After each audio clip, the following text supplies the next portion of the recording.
think I got it. Okay, let me see. Do I got it? Yeah? Yay. It's supposed to Woo! show up in this window. I got it. Let me make sure I got it over here.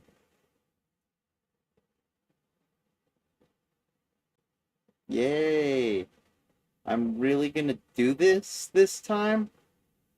All right. Cool. Let's do this. I'm exhausted. Can I have a cigarette first? Here, just think of this like Pulp Fiction, except it's pulp reality. Yeah, basically. It's like Pulp Fiction. I'm doing this out of order because I really don't care what I look like. I make these videos and I fuck up all the time. This is a matter of life and death.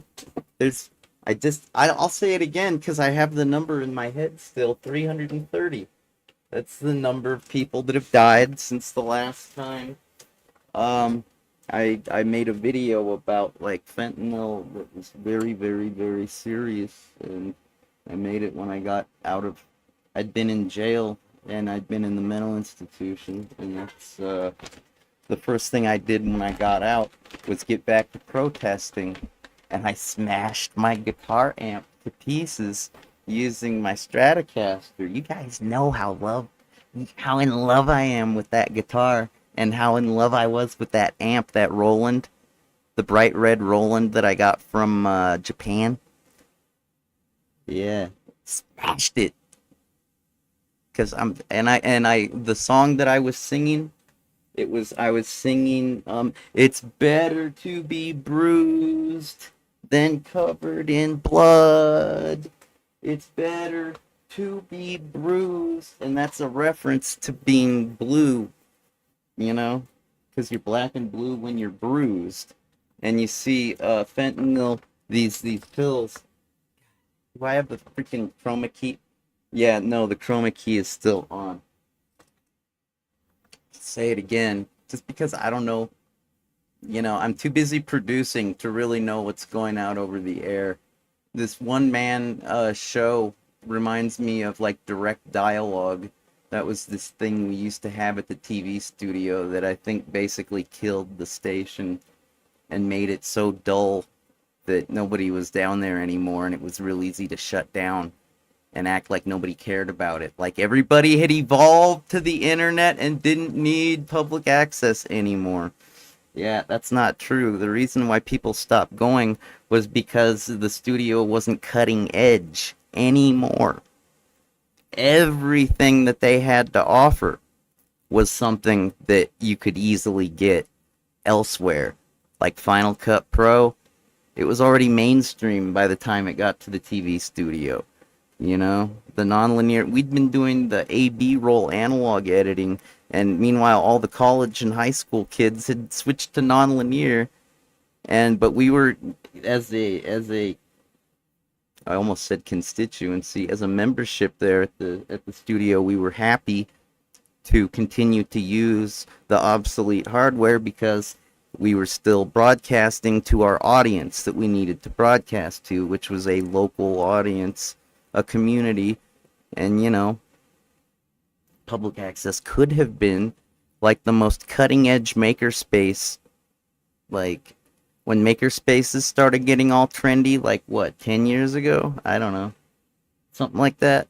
I think that's when I started hanging out at the Maker House over at that over by the downtown library. I think it was about 10 years ago.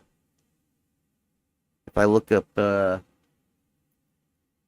yeah, here, let me try. I know, it takes me forever to do anything, including make a cigarette. Let me see. Win window capture, sure. Oh no, I don't have that. All right then. Display capture. Okay.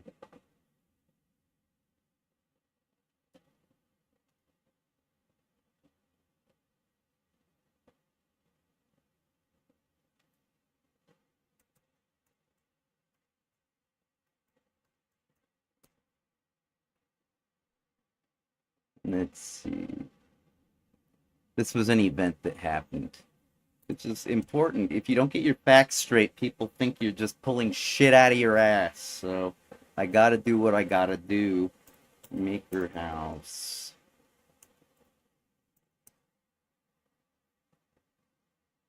Yeah, there it is. Oh, there's another one. This is probably easier. Let's see. Yeah, that was back in 2015, March of 20. So about 9 years ago. Yeah, 10 years ago, exactly. I hit the nail on the head. About a decade ago, the maker spaces started getting popular. And like I say, public access could have been at the forefront, cutting edge of that, and been one extra place for people to unite and maybe make a program about democracy. I don't know. That's like the bulk majority of programming that people had to offer at the TV studio was like, Democrat. There was like the hemp constituency that wanted to legalize it, and that consisted of Shane Eden, rest in peace, and Lou Golden, rest in peace. Good friend of mine that just died. He's one of the first people to call me Zot.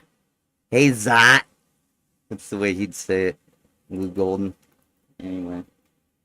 And then there were the libertarians. Those were, and I talk about these groups in my autobiographical tale, The Original Streamer, available on YouTube, the Internet Archive, and GitHub. And yeah, there was also the religious right. They call them religious right because they tend to, be Republican, right wing. I guess it relates back to France, and the left used to sit on the left side of the auditorium, and the right used to sit on the right side.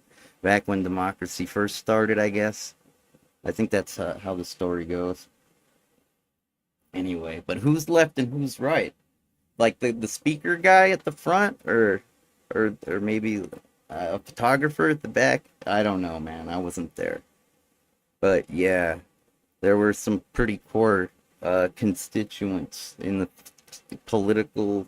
They had messages, and it's just, I find that it's very difficult to get a running dialogue about these things. Usually it's some kind of a pundit or somebody trying to tell me how to feel about an issue. And I like to use my critical thinking skills, especially when I have real life experience with the topic at hand. I can't think of a person that I know that is still alive that knows more and is more experienced with goddamn fentanyl than me. I've shown you guys over and over how many 100 microgram patches I got prescribed to me over a 15-year time period, It was like, probably shocking. And again, I've explained over and over why I preferred the patch is because you only have to apply one once every 3 days. And that makes me feel like less of a junkie. Because if I have to take a pill every 5 minutes, well, it's nice if I only have to take one every 72 hours. Oh, they don't make a pill like that. Oh, but they make a patch like that. It's nice to set it and forget it, but at some point it got a really bad reputation. I think it might have been, what was it, a $10 billion lawsuit with the drugstores that were tasked with providing me with my medication. Anyways, yeah, I could talk about this. I just get more energy because I get totally freaked out. Post-traumatic stress totally freaks me out. I'd been putting off looking up that number, that 330 number. I've been looking that up. It's shocking.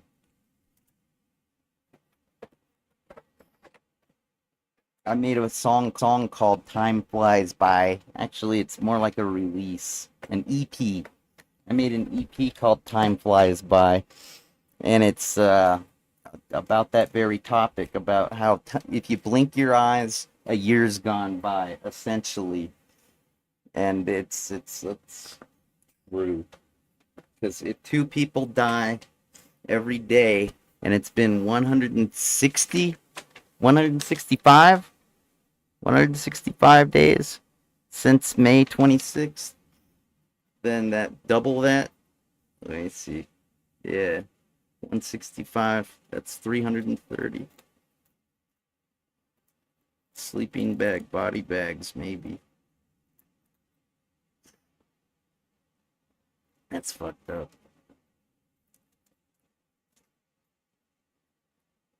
I always thought it was fucked up when you'd watch those news like Dateline kind of 2020 60 minutes style investigations about how deconditioned inner or just to say city slickers. City slickers can become very deconditioned to other city slickers.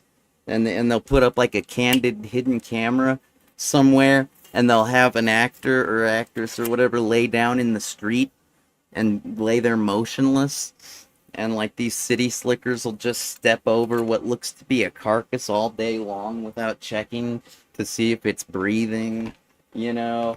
And then like John Quinones or somebody will pop up, or like Barbara Walters, somebody will pop up and say, "Hey, why didn't you check to see if that person was alive?" And then they go, "Who, me? Oh, I was just here looking for somebody. I didn't even know." Yeah, we have you on camera. We see your eyes. You noticed that person on the ground. Why didn't you do anything? And then they go, "Oh, I'm busted. Oh, well, I just didn't want to deal with it. It just looks like another bum to me. Another motionless bum. You know. I carry around oh, whatchamacallit. I did. I did. You know what? This is a prop. Okay, I carry around a cell phone. It's shiny like that, right? And it just so happens.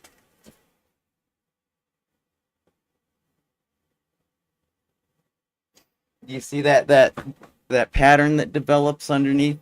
It's like you can. It's like a mirror. It's really, if they're breathing, it's very. You don't even have to try. You just use your phone.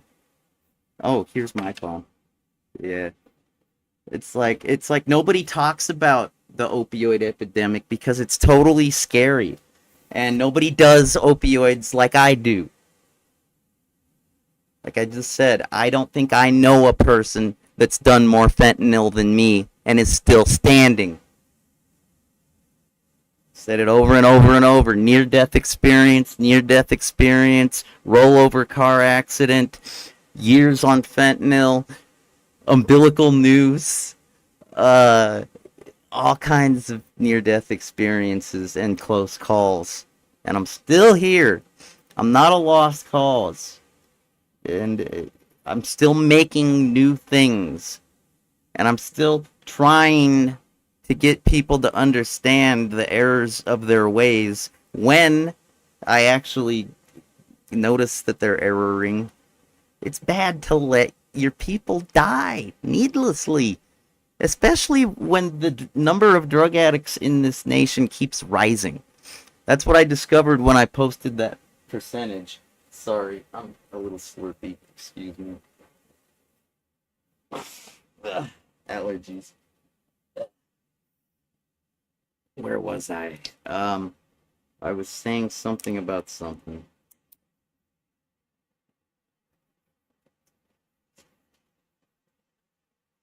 It's the wrong attitude to let your people die, even if you've already written them off as like, you know, I've seen that with my friends and stuff. When they decide, oh, my kid's been addicted to drugs and been to jail too many times or whatever. I don't really want to name any names. I can think of somebody close to me that died recently that said that about their own son. They said, oh, he's been in trouble so many times, jabbing those damn needles in his arms, and he can just rot in jail from now on. I'm not helping him out. And I was like, you can't be serious. And I'm not gonna name any names, but It's really, really not cool. That's not the right way to deal with the problem, because I was trying to demonstrate in the story of the nightmare before the year of the Chinese dragon, Chinese New Year. That's like a reference to Chasing the Dragon. South Park may have introduced you to that reference. It's an old one. It means uh, doing opioids, and it means never stopping, because that's the nature of the addiction. There's only one thing as addictive as like opioids, you know. Like when they say I'm addicted, I'm addicted. It's not just a craving. It's not like a Big Mac attack. Uh-uh. No, it's not like Pringles. Once you pop, you can't stop. Lay's can't eat just one. Yeah, it's not a craving. It's a physical addiction. The opioids and even the nicotine. Granted, I know that this will kill eventually. Granted, I don't. I think that when you put formaldehyde all over your products, that's probably what kills people, not the tobacco. That's what they used to do to Marlboros. I think they might still do that. I don't know, man. I get this natural stuff because, as far as I know, it's made cheaply, which means, granted, I guess that's the thing about the preservatives. The formaldehyde is it's supposed to cheapen things by making it last longer, making the product last on store shelves, right? The tobacco leaf, the preservative, so it don't get eaten by insects, the pests, and they were killing their own customers, and that's all like tragic. But seriously, man, if you expect me to be afraid of cigarettes just because of that, yeah, I'm savvy enough to realize that formaldehyde was all over those cigarettes and about 10,000 other chemicals or something. I forget the number. Where'd my lighter go? I'm such a disaster these days, and I don't even care because I got nothing to prove. I'm lucky to be alive, and so I'm living on borrowed time. And I used to worry about looking foolish when I was a child. I did. That was about 30 years ago. Yeah.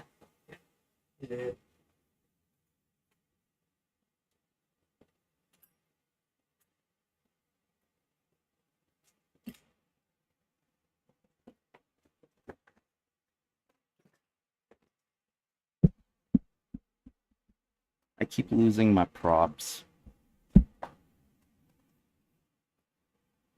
All right, here's one props. I still didn't ditch the filter, huh? You know, all right. I'm just gonna practice some more. Screw it. All right. So later that day, no, get rid of that. We're practicing. Okay. All right. Quiet on the set. All right. And action. What? Boy, you guys, I sure do hate the summer. It is so hot and so boring. I was really looking forward to today yesterday. Taz hate water. You guys are so dull. I know what to do. You don't know what to do. You're even more dull. Hey, I'm not dull. I'm the bomb. Because I know what to do. I know a dope man. And it would be dope to go see the dope man. You don't know anybody but us. I met him yesterday on the last day of school. And he told me that his stuff is killer. Totally killer. It's the bomb. And he says it just got to town and it's blowing up. So it's time for me to go and save our sorry butts from another boring summer. Just like that one song. What was that band called? You're talking about Civ, C-I-V, and that song about another long, boring summer. Yeah, that one. That song's totally what we're doing right now. It's totally boring. And the TV don't even work. This is terrible. So I'll be back. Doot, doot, doot, doot, doot. And so now we're over at the Dope Man's. Ding dong. Hey, keep it down. Who is it? Yo, it's Bomb. Yeah, hurry up. Get in here. Okay. What's up, Dope Man? Hey, you come alone? Like I said? Yeah, of course, of course. All right. You're not 5-0, right? What? You have to tell me if you are. Dude, that's an urban legend. No, it's not. I'm the dealer, remember? I know these things. I'm the professional. Are you a cop? No. I'm Bomb. The Bomb. All right. Here's the stuff. You got the dough? You said the first one's free. Yeah, well, that's more than one. Well, I gotta get the dough from my buddies. Yeah, okay. Well, I'll be sure to collect before you get any more of those. Yeah. Doot. Bomb. Think Bomb's ever gonna come back? Taz hate water. Yeah, I don't think so either. He just wanted a slick way to ditch out on us. He probably met some other friends. And other than the Dope Man or whatever. God, it's hot. Taz hate water. Bang, bang, bang. Hey guys, I'm back. Miss me? Taz hate water. I missed you too. Alright, you guys ready? I got the stuff. See? Here, cheap. You can eat that one. Get those lips of yours and wedge it in there. Yeah. How you like that?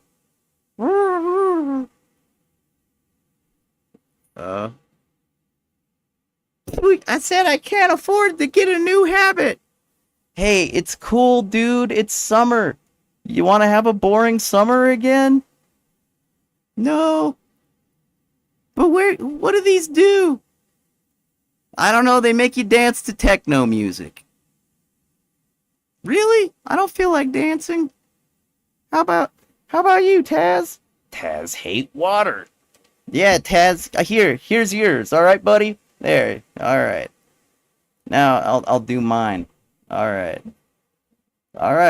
Now let's just see what happens.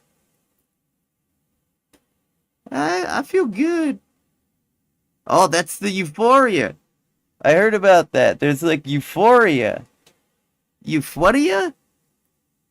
It means you feel good, really good, better than normal. Oh, okay. I wouldn't go that far, but it's all right. I feel like my skin itches, and I'm getting constipated, and I'm getting sleepy. Oh, that's the nod, huh?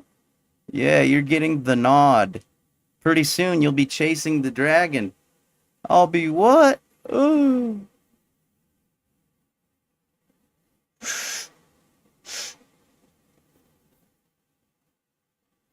What are you doing, cheap? Having a hold your breath contest? What about you, Taz? Taz? Don't you have something to say? Taz? Speak to me, buddy. Here, let me come over and look at you. What's up? Oh, your face! Your face is all messed up, Taz! Oh, crap, you're dead! Ah!